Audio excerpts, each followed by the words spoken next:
Ahoy, fellow Jumanji enthusiasts. And welcome aboard the Joy of Trek, a sing-song podcast exploring the miniatures and game boards of Star Trek, all of it. I'm Cocky. I'm Kay.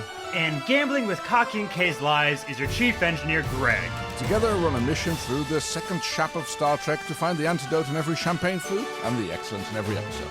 Even the cheating casino owners. Because every episode must be someone's favorite, and it might as well be ours. So listen to Bashir's screams in the distance and join us as we move along home into the Joy of Trek. Alamarae! I want to get two sticks to sort of clack together for no reason. Do you have something there? Yeah! They have many different uses. Yeah. Ooh! Hello, everyone. Can you guess what we're talking about today? We are talking about Deep Space Nine, Season 1, Episode 10, Move Along Home. Yes, written by Michael Piller, Frederick Rappaport, Lisa Rich, and Gene Carrigan-Fauci, and directed by David Carson. And it came out on March 14th, 1993, the middle of the first season. And Kay, what happens in this episode? Oh, the crew of Deep Space Nine play Squid Game without consequences. Wow! Did you have that worked out in advance? Kinda. Yes, no, Kay, I'm so proud of you. Well done. Oh, that's really apt. Yes, because, Chief, what is the official synopsis of this episode? A visiting delegation from the Gamma Quadrant turns 4 crew members into pieces for a bizarre game. Thank you. Hey. Oh, it's so nice to hear it from the Chief. It is, well, even though he is gambling with our lives. Huh? So this episode has the distinction of, it was the first one that I genuinely didn't know if I was going to figure out how to like it. Okay. So, Kay, I've got a question for you up front. Yeah. Did you like this episode now that we've watched it? I'll set some stakes. Right. Because if you like it, then I don't have to. Oh.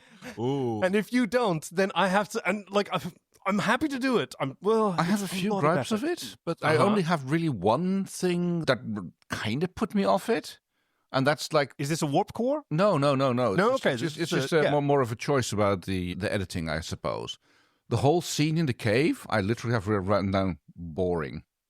It just drags on and on. It's manufactured peril. Even in the case if it wasn't just a game, it's still only manufactured peril, and it goes on for way too long.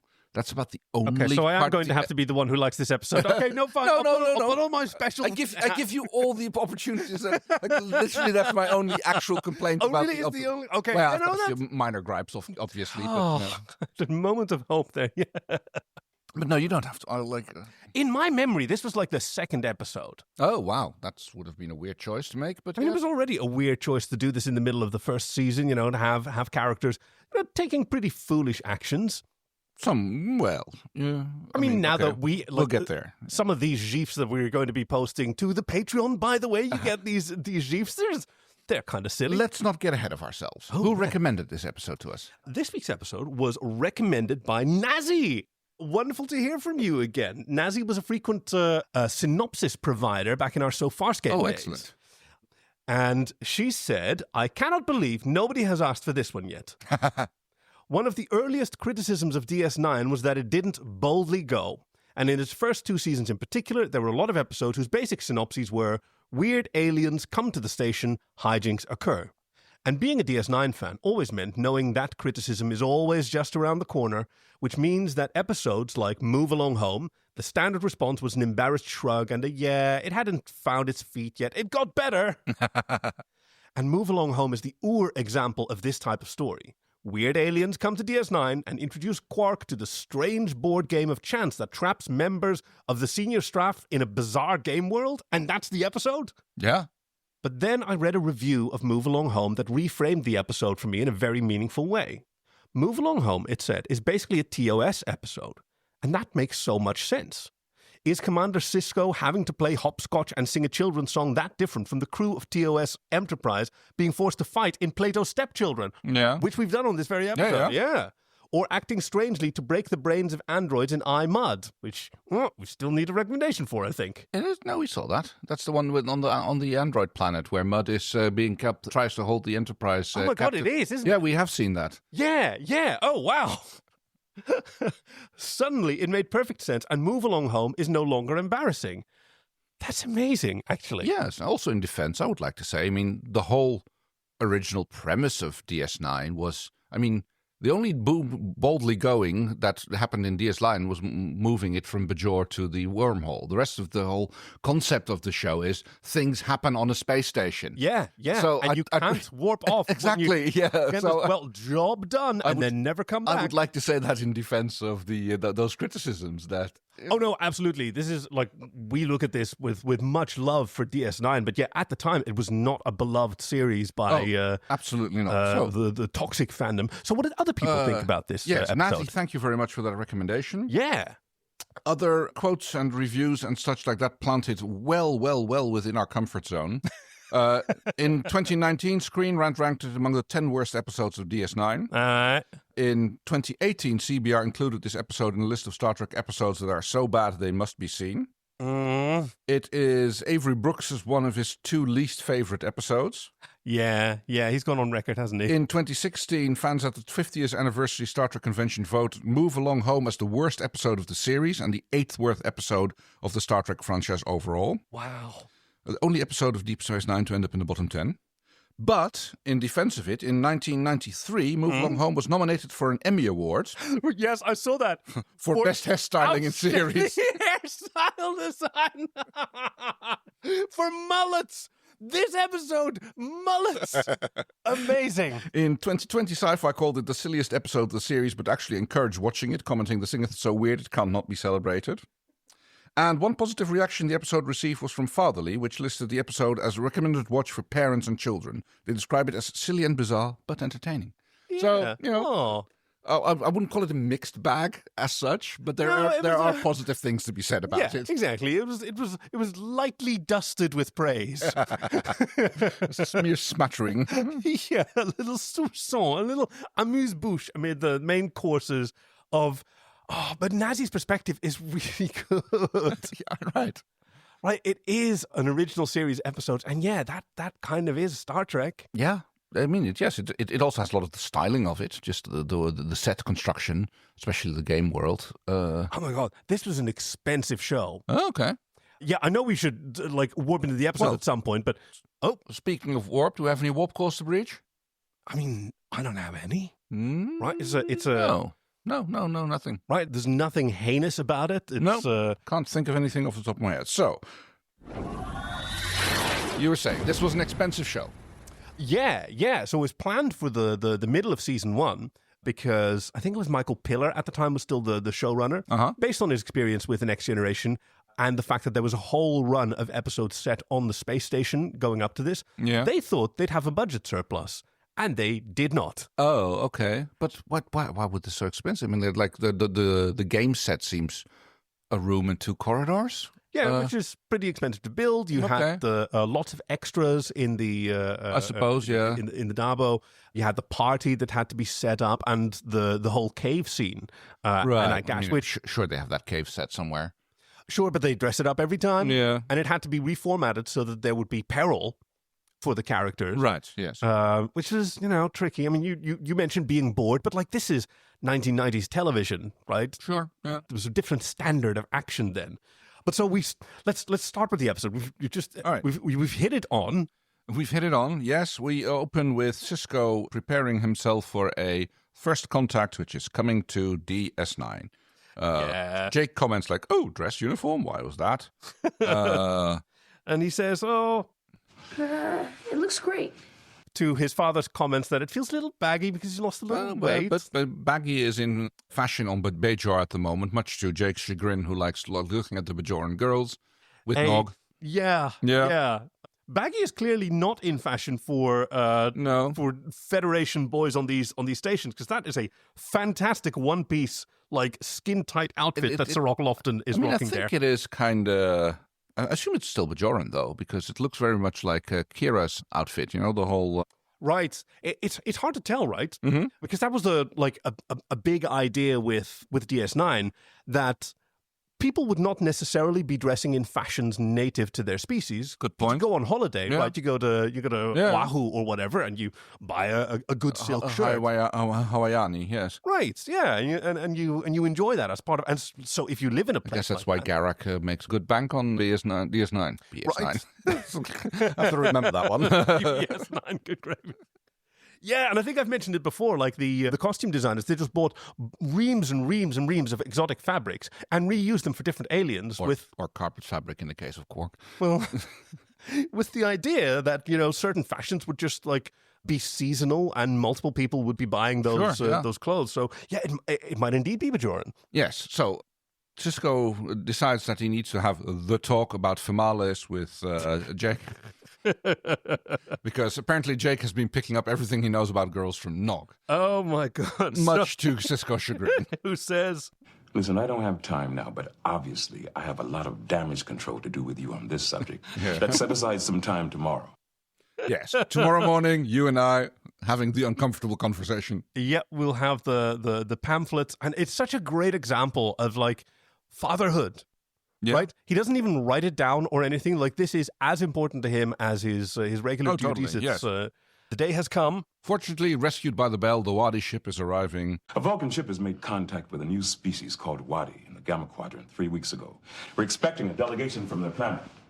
Which Cisco says it's sort of like first date with a girl. And he almost launches into the conversation that he's scheduled for tomorrow, but then he gets interrupted. Yeah. Julian gets a dressing down because he shows up without his dress uniform. Yeah. I can't seem to find it, sir. I wonder if this was because they basically hadn't gotten around to making one for him yet, and they went like, well, shit, we've got these dress uniforms for everybody, but not for... Oh, no, the costume department was on top of their game. They totally could have done it. I mean, I can just imagine that they're like, oh, yeah, we never made a blue one yet. But damn. Well, you just can't find yours. Like, wear your regular uniform. Ooh. I think that might have been a guild violation if the script has to be rewritten, because no, there was even an actual deleted scene where Bashir talks to Jadzia about maybe having Garak make him a dress uniform. And she goes, a Cardassian making a Starfleet uniform, that's maybe not the best optics. I mean, don't they just have a replicator program for those things? They do now. Like, like one uniform, size 7, blue. Yeah, hot. Yeah, taking the thighs a bit. The waist a little bit. Yeah, exactly. You want to show off. But yes, he's such a tryhard still. He is. Thank you, Kay, because that was the first thing that I thought of with this episode was just replicate one. You have one. This is a post-scarcity society. Not having something is a meaningless concept. You can just make it with magic space replicate. Okay, fine, whatever. It's just dumb. It's just dumb. It's fine. They are nicely waiting for the Wadi to arrive, which they come out like barging out through the airlock. Hello. And they are these mustachioed. Actually, no, it's not a mullet. They wear their hair long and tied back. Do the men? Yeah. Well, not quite tied back. But yes, it's long in the back and high in the front. Yep, and he's got a droopy moustache, and it's a proper Van Dyke that he's wearing. Hello, we are here to meet you guys, and where are the games? They go straight to the point. Like, we want to go to Quark's. Yeah, Cisco has this whole thing, Welcome in the name of Bajor and the United Federation of Planets. And he immediately goes, Yes, now, where are the games? Tedious. What I really love about this is how Dax and Kira are standing there in the back, kind of turned sideways, chest pushed out, like really looking like proper and like neat. And it's not that they're standing at attention, but they're definitely posing. Yeah, you're absolutely right. They're like runway models who are like the background singers for Gloria Estefan or something. Something like that, yeah. But yes, the Wadi just barge straight on past Cisco, who manages to comment, First contact is not what it used to be. as they are on their way to Quark's. Yeah, that's apparently what they've heard about. Because one of the assistants whispers into Fallow's ear, Yeah. yes, Quarks. Quark, yes. Take us to Quarks. And then we skip the opening. Quark, who as usually only has one concern. Do they have money? This was the first real, sort of serious Quark episode that he got to do. Okay, fair, yeah. Yeah, which he really enjoyed. But it turns out they don't. So he tries to convince Cisco that this is all actually a good thing because... A host is an ambassador of goodwill. Yeah, that's kind of what I'm doing, right? So we're... Yeah. He tries. I think we're talking the same language here. Not quite. Yeah, absolutely. He tries to immediately talk them into starting a franchise for his games out in the Delta Quadrant, Gamma Quadrant, sorry, and offers them a free spin on the Dabo wheel, which of course is nothing. Oh no, 2 pips showing. What a shame. Yeah, whatever that means. No, 2 pinch. It says in the 2 pinches. yeah. Oh, Too bad. Nothing ventured, nothing gained, I always say. and there comes a little. Well, okay, that was the free spin, which is interesting. Like, if you get a free spin, what do you win? I mean, the house Long must side. stake you then. That I must be how it guess, works. But it's not- so it's like a certain minimum bet, I guess. Yeah. Like the house gets you a minimum bet. Yeah, sure, that works fine. But no, okay, what do you have? And he goes, aha, well, we have. Clon pigs. These Highly sought little- in our culture. They're these little wooden pegs in a revered box Yes. that everyone... And okay, what do you think? Is this genuine? Is this a genuine cultural treasure to them, or are they fucking with him? I think it's genuine because, like, we keep later seeing them in the background when they're exchanging the sticks and they're tapping them together. If they are fucking, then it's a very elaborate ruse. But I love how he kind of just holds it between 2 fingertips like it's a breadstick or something. Yes, This and is- so you can see all sides while he explains that they have... They have many different uses. Yes. What? I don't know. Yeah, I mean, Who knows? maybe they're sex things. Maybe Social, cultural, yeah, who knows? Like, nipple chopsticks or Yeah. other, I don't know. Maybe they have a bunch of fun orifices that these clon pigs are great for. Yes, well, I hope they clean them in between things, otherwise it's not hygienic, but sure. Second attempt is... Alpha current nectar. Which Quark tries, but... No. Is he going to... No, he just makes a face.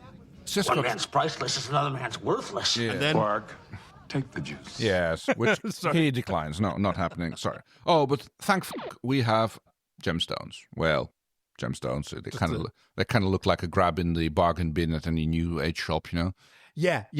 This is D&D Game Master level props. Right. Yes. Because they're very colorful, but as an intergalactic trader, how do you deal with gemstones? Because, okay, so these are minerals that grow all over your planet, that your planet is rich in. What does that mean for value? Little. I mean, Right? it makes a space trade very interesting, I would say, almost.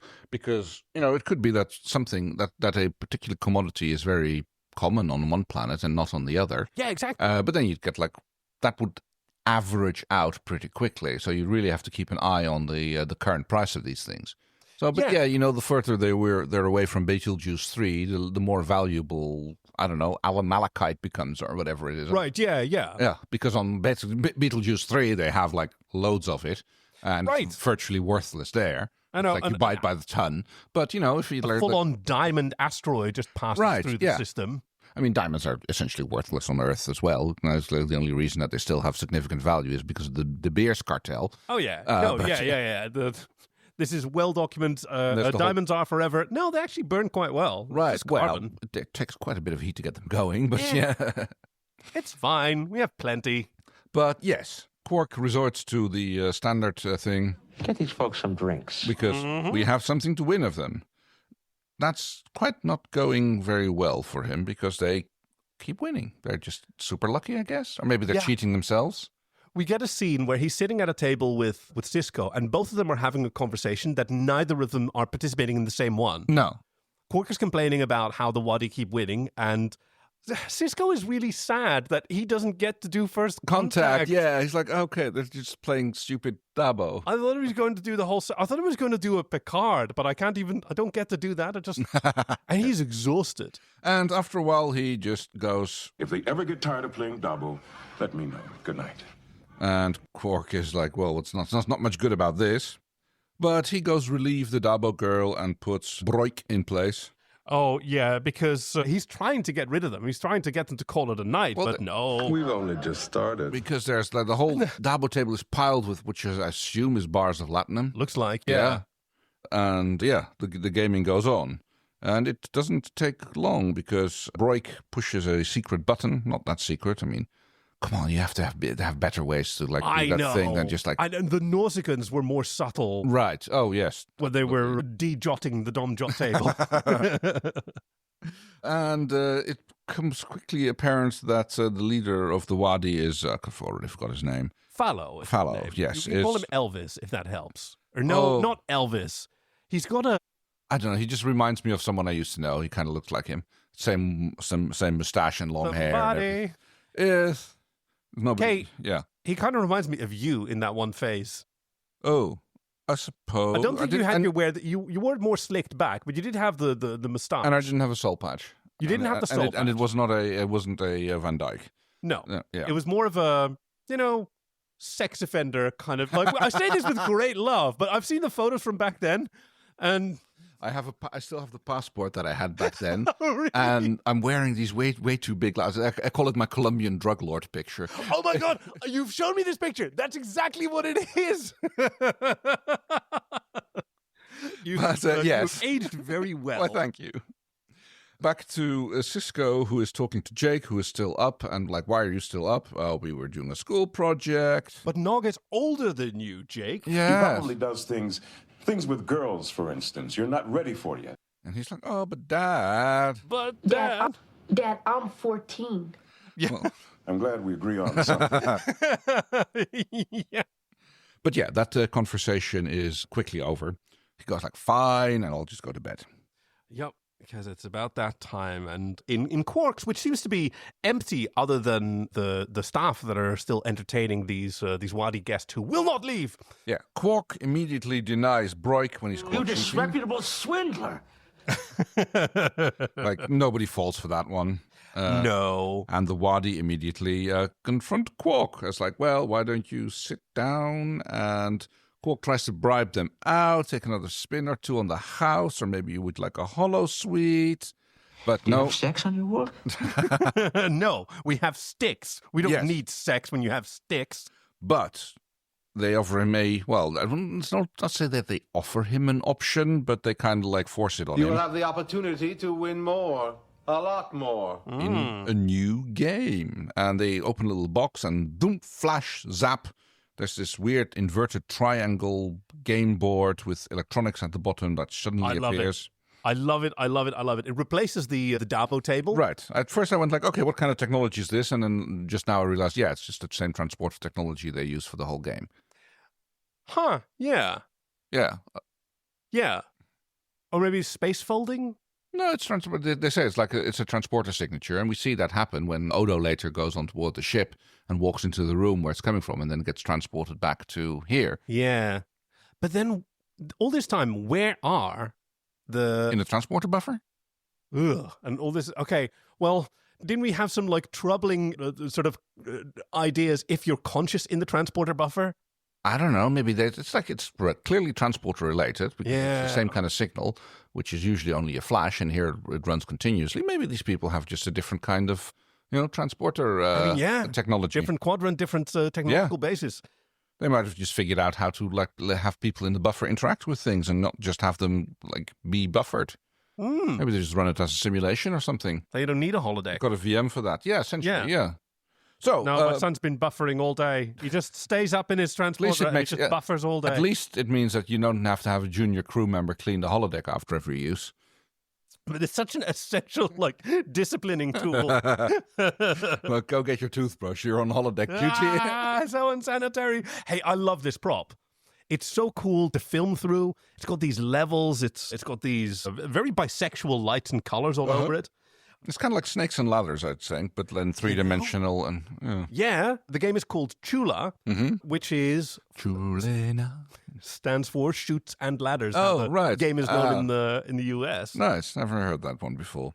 And some D&D influences as well, like the multi-tiered game board and the pieces moving around, triangular spots. And there are 4 players, which apparently get chosen, I don't know. Yeah. Like involuntary participation. Maybe that's a warp core, you know? That's not the one. That's the wrong button. I need that one. Yeah, that's the one. Maybe involuntary participation in a game that you didn't sign up for? Yeah. Confronting other people with your chosen entertainment without their consent, that's not okay. That's a really good one. We should have had that as a warp core. Because we see Cisco tossing and turning a little bit, and he rolls over, and suddenly he is, instead of in his pajamas, he's in his uniform, has his tricorder, and he is in a game room. I mean, it's very a little bit like the Cube, you know. I'm glad it didn't go that way. Ooh, yeah. It's a really cool set, and we see him from above, like as he's standing up. The triangular tiles on the floor. He's sort of looking around. He's kind of frustrated. We have these triangle panels in the walls. We've got these sort of elongated hexagonal doors that he goes and scans and pushes the button, and nothing happens. He goes over to the next one. Truncated rhomboid. Nice. I think, or truncated rhombus. Yeah, no, I think I know what you're talking about. Something like that. That's. It's interesting to see that Bashir and Cisco have a very different approach to finding themselves in a unexpected location. Because Cisco's first reaction is, well, first he tries his communicator, and when that fails... Computer, freeze program. Okay. Yeah. And then he says exit program because he realizes, okay, I'm in a room with nothing in it. If it's frozen, how would I tell? Good point, yes. He doesn't try Arch, yeah? No, no, he doesn't do Arch. No, that's true. And he starts wandering around until let's go to Bashir first, because in a little bit he hears some screaming in the distance. And apparently it's Bashir's standard tactic to wake himself out of a nightmare is to just start screaming and wake himself up. With his back against the wall and his arms up and just scream. Are you going to scream? No. I can't even. The sound effect is not doing it. It's not there, but... Hey, you guys don't have to worry about the sound effects because I got you covered here. Here's Dr. Bashir's just beautiful screams of terror to wake himself up. That's a choice, Julian. Doctor! Standing there in this kind of like sexy bound pose. You kind of like expect a few manacles there, which aren't there. Well, apparently the Wadi don't provide every form of entertainment. No. I guess not. And as he's recovering, and he has... Oh, thank God. Cisco is just sort of tapping him on the shoulder. Yeah, wait, like, hello. I don't actually want to touch you, but I sort of have to, because throughout this episode, Cisco has no respect for Julian Bashir. Clearly not, no. Which was kind of a running thing. There was never like one episode where he won Cisco's respect. Okay. It was kind of... Because Siddiq al-Fadil, as he was known at the time, Alexander Siddiq, as he goes by now, he made a very conscious character choice to, like, essentially be unlikable and earn his way into the hearts of fans. Nice. Which he certainly did. But the yelling brings Kira and Dax. Yes, they come, like, sexily jogging in. From screen right and screen left, stage left and stage right, respectively. But Cisco quickly concludes... This isn't a dream. We're guests of the Wadi. Yes, because he ran into Fallow, and Fallow told him to... Shop 2, move along home! And I really like Kira in this, because everyone's like contemplating, this may be some kind of behavioral test. We don't seem to be in any immediate danger. And Kira's like, for fuck's sake. Oh, no, I'm sure all you Starfleet explorers find this absolutely fascinating. But I'm a Bajoran administrator. Yeah, I just straight up have a job. This is so weird. Yeah. This is not what I signed up for. Exactly. So combat just only work locally, it seems? Yes. As long as we can maintain contact, it should be reasonably safe for us to split up and see if any of us can find a way out of here. Use your tricorders for proximity checks every 2 minutes. Proximity to what? One another. Oh, okay. Well, that's fine. They never go more than 10, 15 meters away from each other, as we later learn. Hey, it's a pretty expensive set to build. And it's got all of these arches that I really kind of like, these doorways that they can walk through, because And our DS9 was trying to distinguish itself visually. It was using all these long lenses. Sure, yeah. Really composing for depth. Jake wakes up in the morning and realizes that Dad's gone. Goes check in with Odo. Have you seen him? And I really like sort of Odo's professionalism. Because he greets this boy and he's still, like, he takes it completely seriously. Yeah. It's like, oh. Have you checked his office? And then also mentions, Why don't you go on to school while I track him down? School's closed while Mrs. O'Brien's back on Earth. Yes, he takes him serious. He sends him off. Computer confirmed that Commander Cisco is not on the station. Which is confirmed, yes. And like, when did he leave? Oh, we don't have any information on that. And like, that's weird. And now we get introduced to George. Oh, I actually don't know his name. Lieutenant George Bimin? I don't know. What was his name? Yes, so the character name is Lieutenant George Primin. Oh, yeah, that's not going to help us. Who seems to be kind of disinterested. Yeah, because the way he greets him. Where's Kira? Didn't report for duty. No, but listen to how senior officers did. And that's you don't find that odd. And you didn't mention this. Yeah. But also the way he greets Odo with Constable Odo. Good morning what to the you. Fuck is this? Top of the morning, Constable Odo. He appeared for 2 episodes. He was sort of filling in for Colomini, who right. I think he was just doing something else. Okay. And they wanted like an O'Brien type. He kind of, he looks vaguely familiar. I'd have to look up and see if I know this actor from anything else, but he looks vaguely... Chief? What else might we know him from? Yes, so this actor, James Lashley, is really just one of those actors that has a very, memorable face. However, he's really only been in, 1 or 2 episodes of a bunch of different shows through the years, but nothing too memorable or a huge role, at least that I'm seeing. So, I mean, really, one of the biggest roles that he has is in Howard the Duck as a state trooper, which you don't want to be proud of Howard the Duck on your resume, man. I'm sorry for this guy, because he's in a lot of stuff that's a lot better than Howard the Duck, but just as little bit parts here and there. Yeah, that'll be fun in 6 to 8 weeks. I would love to hear that. Meanwhile, in Quark's... The board is ready. If you say so. Yep. And how much do you wish to wager?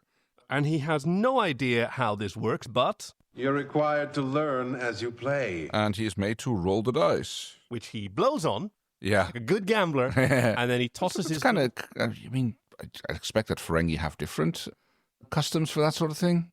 I mean, maybe they didn't have any, and then he saw humans do it at one point and thought, that's cool. Yeah. And, he rolls the dice and... Chula! Did I win? Hardly. Okay, cool. And they have to meet the Chandra. What does that mean? Is it good or bad? Either. Both. And, it's an incomprehensible game. It was intended to be. Right. The Rappaport, the writer, mentioned this, you weren't supposed to understand it any more than you're supposed to understand Dabo. Yeah. As a viewer, that makes it hard to sort of hold on to anything, because you're with Quark, completely in limbo, and all of these things just happen. Yeah. The only decision he actually gets to make is long route, short route, several times. And other than that, it seems that the dice decide what happens to the people. Yeah. Depending on the role, they have a particular encounter, which is probably related to whichever level they're on. Oh, wait, that's the chutes and ladders thing. The only choice, the only strategy that you get to make is whether you use the ladder or not. No, wait, you don't even. You have to. When you reach a spot. I'm not sure if you have to use a ladder. You have to if you land on a snake, you slide down. And I'm not sure how it works with ladder. I can't remember. I don't remember either. Okay, so neither of you have been around kids playing Snakes and Ladders any time recently enough, apparently, because the rules are very simple. If you land on a ladder, you go up the ladder. If you land on a snake, you go down to the end of the snake. And it's just that simple. You roll, and ladder you go up, snake you go down. If you guys are confused by this rule, I can't wait to explain the rules of Candyland to you. But they are in a room where there is a little girl who is playing hopscotch and singing a little rhyme. A rhyme that is burned into my memory. Okay. Alan Moraine, count to 4, Alan Moraine, then 3 more, Alan Moraine, if you can see, Alan Moraine, you'll come with me, or follow me. Very was good. in my memory. It says come with me here in the And she just these gestures, like the first hop is with her hands on her hips, and then the next one she holds up 3 fingers, and the next one should. Yeah. This is kind of joyous. This is a moment where I can imagine that there are people who watched 10 episodes of Deep Space Nine, and after this one they went, yeah, no, that's enough of Deep Space Nine. That's enough of that. For me, thank you. And they didn't come back to it much later. And it turns out there is a force field which is preventing them from crossing the room because the door has closed behind them, first time. And the only way they can get through is by playing the game. Julian tries it first. He follows the girls in her footsteps. Yep, he here gets we go. thwarted. Yeah. If you can see And he's... Elmer ring. But he gets zapped. He gets zapped. But I did everything she did. Yeah, But you didn't. No, you didn't, says Dax. But you didn't say the rhyme. And yes, she hopscotches just along with them, and it works fine. And then everybody else does it really confusingly, like all Out of together. phase. Yeah. Elmer ring. Elmer ring, count to 4. Elmer ring, then 3 more. Elmer ring, then 3 more. Elmer ring, if you can see. Elmer ring, you'll come with me. Alamarine, you'll come with me. That's like, I mean, it's not even a canon rhyme, so it makes it very hard to Yes, exactly. get it right. But yes. And these gifs, which seem to have failed, so we're all spared the Right. images of these very serious characters doing this weird little dance. But they make it successfally to the other side of the room. The And door to opens. the and Yay, the third chap! Yeah, Alamarine! Clicky clacky, clicky clacky, and everybody licks their sticks. They're having such a good time. Quark, in his typical over self-confidence, is like thinks that he's actually getting the hang of it. He has no idea what he's doing, but like, oh no, I think I get it. Yeah, I mean, he just got some extra gemstones, so Yep, must and be winning. this is where he The short path doubles the peril to your 4 players. It also doubles your winnings. Doubles my winnings? Well, in that case. and he actually is clever enough to ask. What's the difference? Yeah, and it explained to him that... If none of your players makes it home, you lose everything you've won. Oh. Okay. Okay, well, that changes the game, because he immediately goes like, double the winnings, yes, please. And then Yeah. it's like, oh, wait a minute. Okay, there are still win conditions. So... You know, I might have room for another gaming table or 2 on the second Exactly. floor. He's not even... Yeah. It's like he's trying to get out of playing the game, almost. I mean, he knows house always wins. He's only playing it because he's been made to play it, and he's constantly trying to get out of the game. Even as Odo comes in, who is confronting him, like, have you seen where everybody went? He tries to get Odo to play for him. Yeah. I mean, especially when Odo says that... 4 officers have just disappeared. And Quark asks... 4? Huh. Did you say 4 officers are missing? You see him looking at the playing pieces and goes like, oh. Oh, Which shit. Odo catches onto immediately with his cop eyes. It's like, what's going on here? This is insane. Why does anybody leap to this conclusion? Oh, 4 of them are missing. They must be in the game somehow. I guess, but it's like, I mean...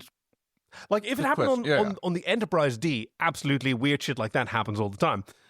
But has it happened on DS9 to that degree? I guess not, but maybe Odo knows more than... I mean, Odo's only been raised in Federation culture. He has no memory of what happened before. So... Federation? Sorry, Bajoran. Yeah, yes, he was a Cardassian Bajoran scientist. even. Cardassian, yes, true. Under the regime. But yes, the boots of conclusion jumping are definitely between shared like a pair of trousers between Odo and Quark. Yeah, you pour yourself another cup of tea there, bro. You've I earned will, it. thank you. Yeah. I love it. Yeah, this is the point where Quark asks Odo to take over, like, no, I don't want this responsibility. And in true cowardly fashion... Take the safer path. Cowardly? Is that fair to say? In this case, yes. No, if he's dealing with people's lives, then Yeah. the safer path is Yeah, but I mean, Quark is probably more afraid of the consequences than he is generally about the other people's lives. I mean, there's not that much difference in his brain, I'll give you that. Exactly. There you go. It's like, I mean, later on in the series, yeah, sure. But at this point, I don't think so. They're contemplating in the game, like, what is the point? What's the logic behind all this? Well, simple. Move along home. That's what the man told the commander. And that's when Dax figures out that this is a game. Like, it's a chasing game, right? Right. I mean, we have to make our way to the exit. Like, so it is a bit like the Cube in that case. except less mathematical and less deadly, I suppose. Yes. Well, apparently not. Well, we don't know that. The next door that opens for them, and again closes immediately behind them, second time, they keep falling for that one. Yeah, as soon as they're all through a door, it closes. It completely shuts. Exactly. I mean, even when it was just Cisco trying to find Bashir, the same thing happened, and they keep getting surprised. Yeah, it's insane. It happens 3 or 4 more times. It's like every time it happens. But yeah, they're in the room. The Wadi they're all standing there. They are drinking. Having a lovely cocktail party. Yes. Yeah. Mimosas! Yeah, everyone is drinking mimosas. You want to tell that story about the mimosas at the wedding? Oh, God. There was... Okay, so the wedding party, we're discussing... Okay, so we're doing the hair and the makeup. Yes, the bride and the bride's guard, as they were known, are then all together. And then, okay, we actually have like another 45 minutes before the ceremony. They turn to me as the wedding photographer and the experienced wedding photographer. What do you traditionally do at these occasions? Traditionally, mimosas. Yes. And then our mutual friend was sent off to gather the fixings for mimosas, which she remembered being very simple. Yeah, orange juice and vodka. No. No. That's screwdrivers. And that would be a very different wedding. It would, yes. If you start them off with a nice few pints of screwdriver. Fantastic. I love that. But yes, everybody is standing there laughing and giggling as smoke starts to pour off. Yeah. Cisco at first thinks he's with the elves. Don't eat or drink anything. Well, maybe it's the body's way of providing nourishment. Or maybe it's drugs. Or maybe it's drug. Yeah, or poison. Yeah. But no, quite the opposite. It's the smoke that is poisoned. Yes, which takes them an awful long time to figure out. It does. And it's kind of a nothing reveal, and I sort of struggled to enjoy it, but... Well, it's Bashir who figures it out. He grabs a drink, he switches the antidote, and they ask him, like, how did you figure it out? And he...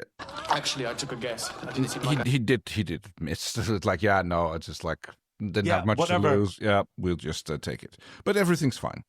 As soon as everybody's standing around, everybody's had their drink, Cisco grabs it from the chief Wadi. I already forgot his name again. Fallow. Fallow, thank you. Who has an orange glass. Everybody else has a clear glass. I noticed that, yes. In it. Ew. Hey, it's a party. It's mimosas, man.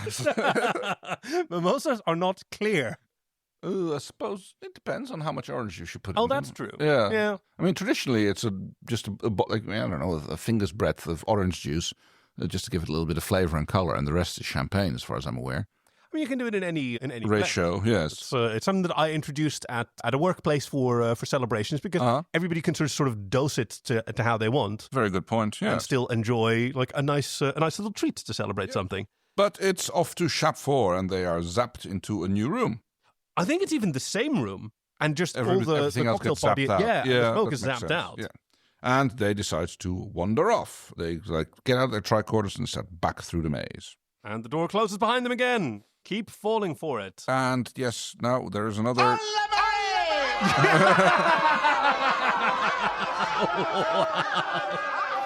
So everybody much enthusiastic. Yeah. Quark is looking at his playing pieces, trying to figure out what's going on. Yep. And Odo, this is such great use of like composing in depth. Like they have these long lenses and yes. Focus on Quark through the game and you focus on Odo. And Odo has an idea, okay, so there are other ways to deal with this problem than just standing around doing nothing. He's having the chief engineer scan everything. I don't even know what his job is, Lieutenant George. Well, apparently he's just like engineer something or the other. So... Wouldn't your scans pick up human life signs on their ship? But apparently it's an unfamiliar technology. I mean, if they're in the buffer, then I wouldn't. I think my theory that it just all happens in the transport buffer of the Wadi ship is what's keeping them from scanning on. Could well be. And Odo wants to find out. But, says George... You can't just go storming onto their ship without their permission. And he says... Is that Starfleet policy? That's right. Well, I'm not in Starfleet. Yeah. He's such a bitch. To midway. Is that...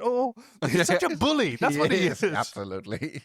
He's having none of that and gets himself transported onto the Wadi ship, where he finds the source of the radiation or whatever it was. Yes, a door with bright lights on it. He shields himself from the lights, pauses around the corner, steals himself, jumps around and runs straight into Quark. Yeah. He stands there looking, and Fallow looks at him and goes like, "Oh, hello." Yeah, doesn't even mention it. Fancy meeting you here. Yeah, you tried that, did you? Yeah, all the newbies do. Yeah, but no, that happens. Like, Quark is forced to play the next round, and An unfortunate role. Yeah. Our heroes are, I think they're once again sort of splitting up, making use of the sort of depth of this set. Because you see through all these archways as they're walking around. And they think they're doing okay. Yes. Right? Because... Well, seriously, we've gone from the second shap to the third shap to the fourth shap already. What is a shap? Yeah, good question. No. I have no idea. Dax is taking the scientific approach, using a tricorder. I'm reading high magnetic field variations. And just as it happens, like 6 or so lights, maybe 7 little connections, come zooming around the corner. And a very good special effect, by the way, because they cast reflections on the floor. Oh, yes, it looks fantastic. And as the light shines, and on each of them in turn, Fallow is choosing which of the four pieces that... Yeah, he's eeny, miny, mo. He's kind of like... It's almost like he's looking at Quark to see if he reacts, even though Quark has no idea who's whom. Yes, exactly.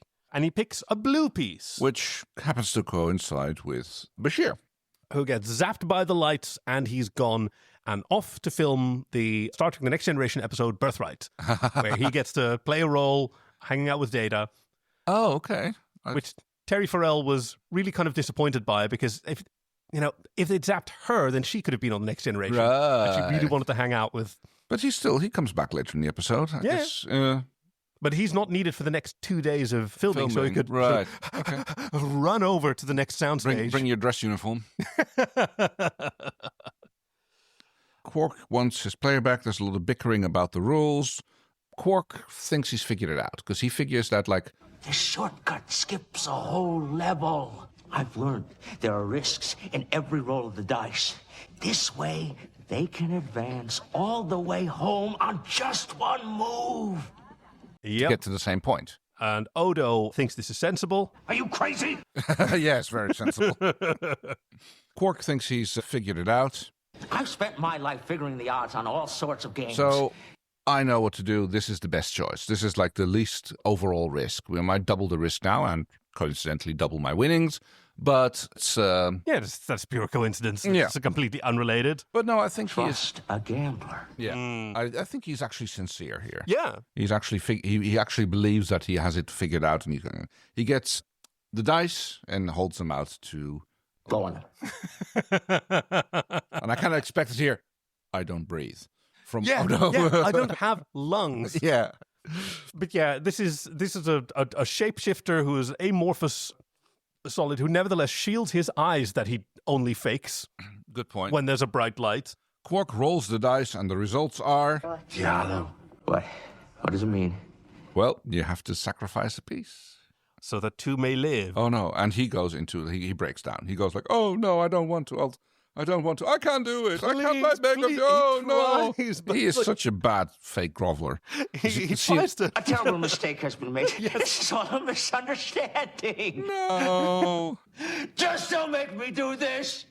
Anything but this. Yes. Please. I'll never cheat again. Fallow does a fantastic eye roll. Very well. With Odo, like they're looking at each other. Yeah. It's like, is he always like this? Yeah. Okay, well, fine. And they go like, okay, we'll program the computer to pick a piece at random. You won't have to choose. Final wagers. Last move. Because the implication is here that, these people, they're playing for real. That they're like, that he thinks that they are actually in peril. Turns out it doesn't, as we learn later. And that's how it was originally written. Oh. Rappaport, the writer, that, if they hadn't made it across, that they would have been lost. Oh, right, yes. And he was actually kind of disappointed. And I think I share that with him, that peril was removed. I mean, it would have been easy to fix, like I'd say, like, oh, it's only a game. And it's like, yeah, of course it's only a game. Well, unless you'd lost. Something that, like, a little throwaway line like that would have completely, restored everything else. That would have made it back to actual peril rather than just a game. But then it would have been a diplomatic incident. Kind of, yeah. Because you did, Yeah. Did involve people into, who hadn't consented. So that's tricky. Yeah. But now down to 3. And they are running around again. And they find a doorway that leads into the cave set. Into the cave set. Dax goes in first and almost immediately gets trapped after falling. Rocks fall, everybody dies. Oh no, just traps Dax's foot. Yep. And she was pursuing Julian's voice, who is standing in front of a glowing doorway or something like that. I found the way home! Over here! I found an open door! Come on, Dax! He disappears to be replaced by Fallow, who once more encourages them. Move along home. Shap 6. Ta-da! With these wild hand gestures that mean nothing. That we know of. And the cave starts shaking, trembling, muffling along ledge, helping Dax along, hobbling along. You can make the jump, but no, we're not leaving you here. It's like it just goes on and on and on. It was 1993, and the times they were lean indeed. we were watching Shirley and whatever. Like, I'm trying to think of some TV shows that were on at the time. We were watching Due South. And it was thrilling. Oh, with, what's the name of that dog again? Diefenbaker. Diefenbaker, yes. Yeah. Oh, a pretty boy. Oh, and also our first introduction to Callum Keith Rennie, who we'd later know as one of the Cylons. Oh, right. You know, Canadian actors. Yeah. And their asses are everywhere. I suppose so, yes. I can't really defend how long this scene takes and that it's not very exciting, but man, like, how long ago was 1993? Do the math. 30 years, a little bit more at this point. All right. And in 1993, how long ago was 1966? About 30 years ago. A little less even, right? And so, as we saw that in Plato's Stepchildren, that's the one, right? Mm-hmm. Sorry, I was going to make the argument that they've come a long way, but now actually I'm realizing they haven't, because that was like Nazzy's whole thing, that it's just a callback. Sorry, no, I'm not making that argument, but it's still fun. It all lasts until the whole group goes tumbling down off the cliff and falls back into the room. So apparently they won. And this was actually a really expensive bit to film, and like days of shooting went into like making this physically make sense. Okay, so hang on, I can imagine that. But so the computer was programmed to remove a piece, which doesn't happen. Or maybe they break the game by like they were supposed to leave Dax behind, and in not leaving her behind, they created a win condition for themselves. So that's interesting. I mean, that's about the only thing I can make of this. Well, hang on. Okay, the computer was programmed to make a sacrifice. And so I think it's whoever would have walked in first would have gotten crushed by the rock. Sure, yeah. And would have therefore been unable to cross the chasm to get out. Right, yes. Or at least be injured enough that they couldn't, yes. And because the other players didn't, they could have continued playing maybe if they just like went off on their own. The other two continue, or maybe clearly it doesn't, I don't know. Oh, wait, no, hold on. This gets revealed. Okay. After they all fall down the chasm and to their deaths and then wind up, zap, in Quark's bar. And he says... there wasn't a moment's doubt that you wouldn't prevail in this outrageous... No, Quark. But... I'm afraid your players were lost. That's right, yeah, he actually loses. Lost. Yeah, he lost. No, you're right. They all died. Yeah. And, okay, game over.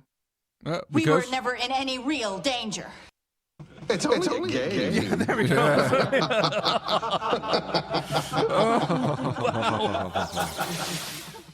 This out of phase echoing is actually kind of creepy. Yeah, we really have to find a way to stop that. Oh, it's fun to play together. Yeah, but it's really not for good. Doesn't make good audio. No, that's true. We'll do better. He said, knowing that we're on a 2-weekly schedule and the odds of us remembering are even slimmer than they have been before. I will say, I'm loving the 2-weekly schedule because I've really been looking forward to this. Ah, it is indeed quite...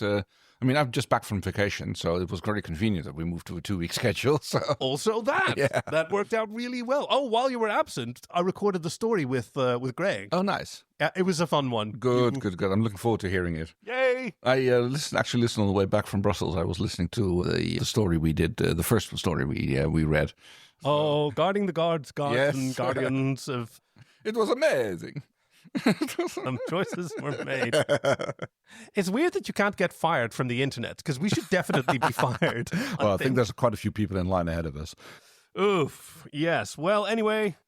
Time to move along home. Yeah, bye. Yeah. You guys are boring. Yeah, the Wadi are just straight up done. Yep. They're like, well, bye. Yeah, no, like, first for contact, man, you guys suck. This sucked. Yeah. And we're out of here. Yeah, I think they just lost. But, like, Cisco also lost at first contact. You can't blame him for that one, but yes. He does turn on Fallow, saying, hey, you just trapped us in this diabolical game for no reason, but Odo steps in. Yes, Odo. Before you blame them, you might want to ask Quark just how this all started. See, it was all a misunderstanding. Or he even says, I wish I could explain it. Bullshit. Yes, but yes. Oh, well, that's not what you said when you were groveling. Well, anything to end the ordeal. It was too much for me to bear. I love the comment he makes before that. Oh, yeah. You were here for the groveling. Yeah. Yes, I've got that favorited. Forgot about that part. But yes, the Fallows are... Oh, sorry, Fallow is saying, like, well, you know... You will excuse us? Perhaps someday a rematch. I wonder if they are related to those guys from the Delta Quadrant who do the, like, all the poses, because he's doing lots of hand gestures as well as he's... Yeah, this is his main one. This sort of... Yeah, that's his greeting or farewell. Yeah. Like, it's a nose-blowing gesture, almost. Well, a little bit. Touching his I see what you mean. fingers to his nose. Kind of like making a triangle with his hand over his nose and then spreading his hands out or tipping them forward is what he does. And it ends with Quark learning nothing. And running after them, going like, hey, about that franchise. Can we still get... Are we still on for that? Yeah, can we talk about that? And we're out. And yes, another like... Another look from Cisco. It's like, oh. Again, yes, like he has learned nothing. Nothing has changed. Nothing is. And I'm not entirely sure, but I think this is the last time that first contact takes place, like on DS9 in this kind of formal way. Oh yes, of course. I don't know. I was going to say there's the whole thing with meeting the what you call the Dominion and all that. Yeah. There's like lots of other first contacts happen in DS9, true. But yes, maybe not like this. More consequential those are. Absolutely. So sorry, I pressed the button. That was your job. No, that's fine. Look. But what did you think was so fucking cool? Okay, this is going to be controversial. I actually really like Fallow. Okay, that's fine. I think the actor did a really great job performing him. It's a really difficult role, I think, because he has knowledge that he doesn't share. And he's haughty. You know, he's always sort of bit side glancing and looking down.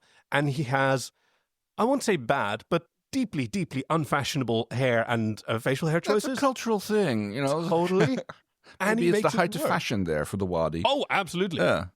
Hey, those outfits are amazing. Oh, yes. I just don't know why this is the one where they win best hair. I don't know. Best hairstyling for a television They didn't series. win it. They were nominated. Oh, were they? Yeah. Oh, wow. I don't think they were won. Otherwise, it would have been mentioned as won an Emmy for, rather than was nominated for an Emmy. Primetime Emmy, which really makes a difference. Okay. I thought he was great. Because he was consistently interesting to look at, and that outfit was great. It's not sequins. What do you call it when it's all glittery? Oh, it's like a glittery? I don't know. Sequins are just little glitter stones, isn't it? It's like a whole rhinestone cowboy thing. Oh, maybe it is. I guess it depends on what causes the glitter. Sequins are like those pillows that you can swipe your hand off and they change. I think those are sequins. Yes, they're sort of little shiny discs. Yeah, that can flip over. Okay. Okay, so I did have to look this up, and I wanted to interject here because I was curious, not only like what they were up against, but what specifically won when it came to the hairstyling Emmy that this was nominated for, because I was just very curious.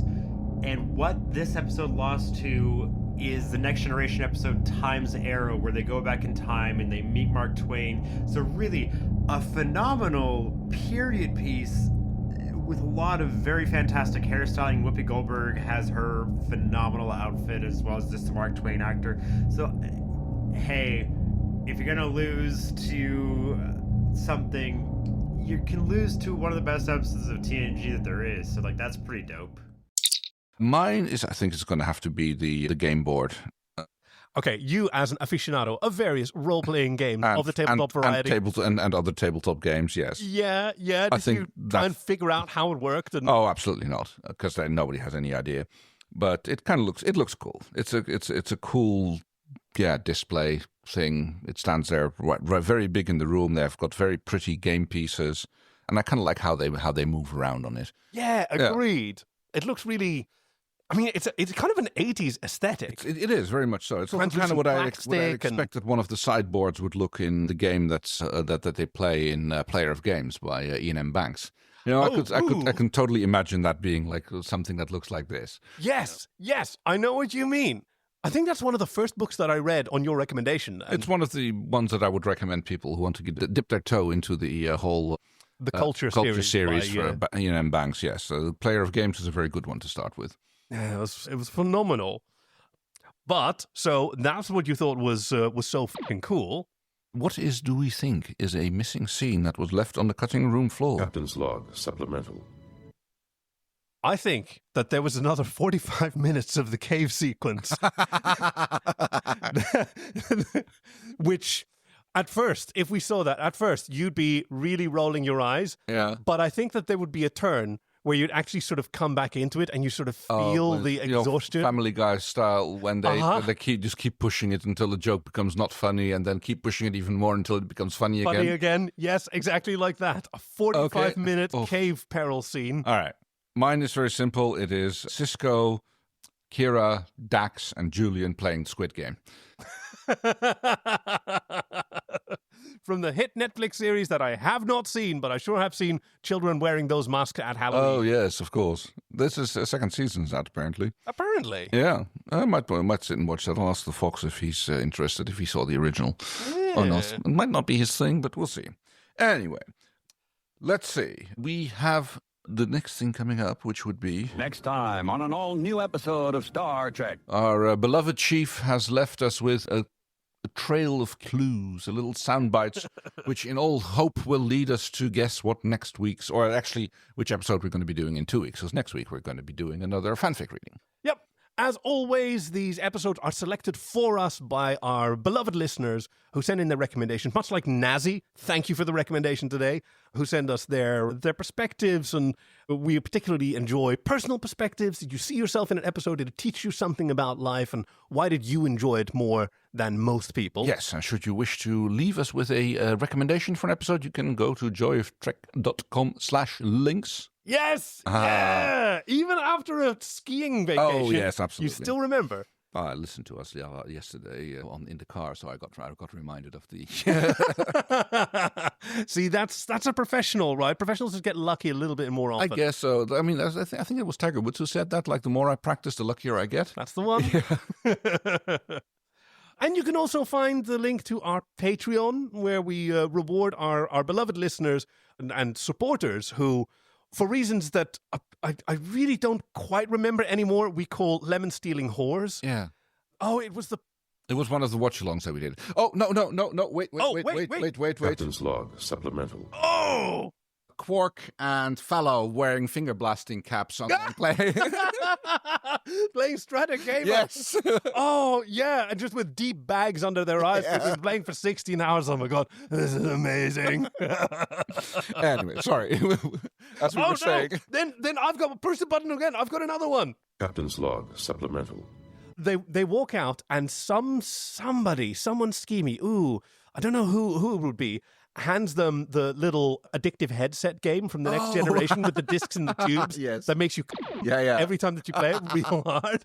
And destroys their culture, and war has been declared on the Gamma Quadrant. Oh, it gives it to the Waddy, you have no natural defense against a dopamine pump. Mr. Fallow, a word with you, sir. Okay, let's find out what the clues are to next week's episode. We start off with... method acting. I'm vaguely familiar with it. Okay, the way sounds like Borg. Spock. Oh, I was going to go for... Oh, no, can't be... Wait, the Doctor from Voyager. I think yes. The way he pronounced it, it feels to me like he's doing Picardo. He's doing Picardo, yes. I get it. Clue 2. And who is this Ardra? For all intents and purposes, the devil. The devil. Yep. All right. It's the Next Generation. I don't know what it's called. Yeah. Oh, it's the Devil's Due, I think it is. Okay. Oh, I'm sorry to sort of sweep the floor in front of you. Let's find out. The best magicians will never let you see what's up their sleeve, counselor.